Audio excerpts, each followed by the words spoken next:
Eh, en Martinique, ils font la révolution ou... Non, parce que la semaine dernière, BFM, ils étaient en boucle sur Mbappé qui fait des bêtises en Suède, mais regardez ça un peu. Si je veux m'acheter un paquet de gâteaux parce que j'aime bien le chocolat, c'est le prix d'un grec, voilà. En vrai, un grec aujourd'hui, c'est 7 balles. Voilà, ici, t'as un Daily Shock, ma gueule. Prix des Pringles, un paquet de Pringles, 5 balles. Comment tu fais? Sachant qu'ils ont aussi le pack de lait à 12 € là-bas, ça fait cher le goûter quand même. Daily Shock, le biscuit toujours aussi choc. Alors faut savoir qu'en Martinique, il y a 5 grandes familles qui possèdent toute la chaîne de distribution et qui ont profité de l'inflation pour se faire des marges de ouf. Du coup, qu'est-ce que tu fais quand ton goûter il est à 20 balles, que t'es pris à la gorge et que t'es ignoré du reste du pays? Oui, c'est moi.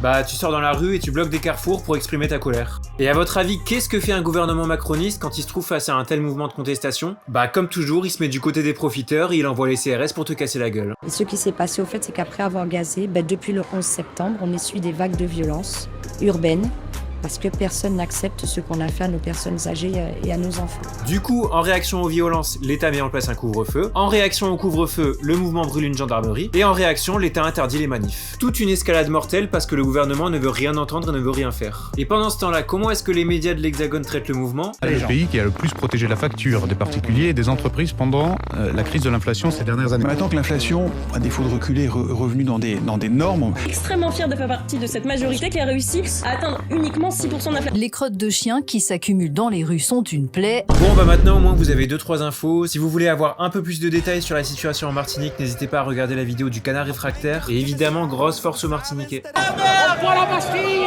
On fait la révolution!